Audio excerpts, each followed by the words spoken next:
2. The story of the fall of King Harold has long stood as one of the most dramatic turning points in English history. For centuries, it's been told as a tale of exhaustion, bad luck, and inevitable defeat. Harold's army, worn down by a grueling march, arrived at Hastings too depleted to withstand William the Conqueror. But recent research is challenging that long-accepted version of events, reshaping our understanding of this famous battle. At the heart of this reinterpretation is the work of Tom Lyson, a professor of medieval history and literature. By revisiting primary sources, especially the Anglo-Saxon Chronicle, Lyson proposed a striking alternative. Harold's army may not have marched hundreds of miles across England before facing William at all. Instead, they likely traveled a significant portion of that journey by sea. This shift in interpretation carries enormous implications. It challenges the idea that Harold's defeat was inevitable. It suggests the outcome of 1066 may have been far more uncertain, a matter of strategy, timing, and chance. 2. The conventional account of 1066 is well known. After defeating the Norwegians at Stamford Bridge, Harold turned south. News arrived that William of Normandy had landed on England's southern coast. According to this version, Harold and his army marched roughly 200 miles from north to south in just over a week. The journey was supposedly brutal, soldiers exhausted, supplies stretched thin, morale tested. By the time they reached Hastings, the English forces were believed to be physically drained and disadvantaged. This narrative has endured for generations, framing Harold as a heroic but doomed figure. It fits a cultural preference for admiring the brave loser. Yet, as compelling as the story is, it may not be accurate. Tom Lyson's research began with a simple question. Was such a rapid and exhausting march even plausible? Historians long accepted the idea, but Lyson began to reconsider the logistics. Moving an entire army across such a distance in so little time would have been extraordinarily difficult. The physical strain alone could have crippled the army before it even reached its destination. The key to resolving this puzzle lay in the interpretation of historical texts, particularly the Anglo-Saxon Chronicle. This collection of annals, written by clerics in Old English, is a vital source for early medieval England. A crucial phrase refers to Harold's fleet being sent home. For generations, historians interpreted this as disbanded. But Lyson noticed something important. Home often referred specifically to London Herald's base of power. This reinterpretation changes everything. If home meant London, Harold's fleet was not dismissed, it was regrouped. Instead of abandoning his ships, Harold may have used them strategically to transport troops. Under Lyson's revised interpretation, the events of 1066 unfold quite differently.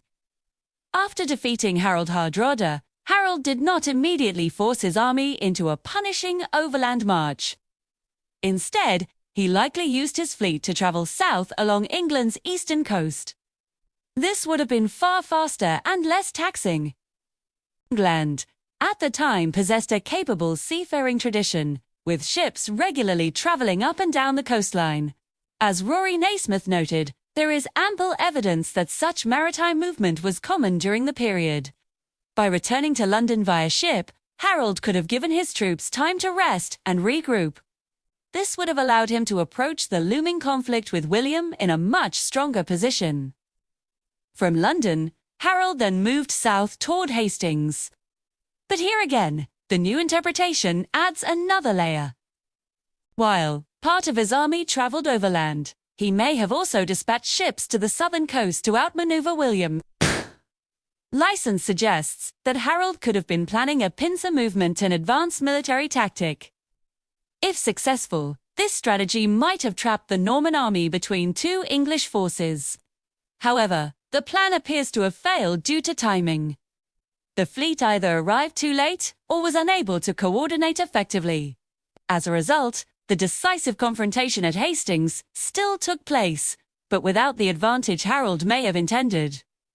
Yet, this reinterpretation transforms our understanding of the Battle of Hastings itself. Instead of a weary, desperate army, Harold's forces may have been relatively well-rested and strategically organized. The outcome, therefore, cannot be explained simply by fatigue or poor preparation. Rather, the battle becomes a more balanced contest between two capable leaders. William's victory was not preordained, was earned through tactics, discipline, and perhaps a degree of luck. As License himself suggested, the result may have been something close to a coin toss. Under slightly different circumstances, it is entirely possible that Harold could have emerged victorious. This perspective restores a sense of contingency to history. Major events are not always inevitable. Another long-standing myth concerns Harold's death. Popular imagery shows the king struck in the eye by an arrow.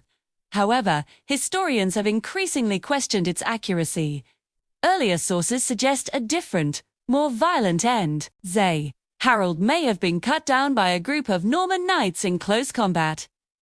Like the forced march, the arrow in the narrative may be more legend than fact. The persistence of the traditional story highlights an important truth about history. It is not just facts, but interpretations.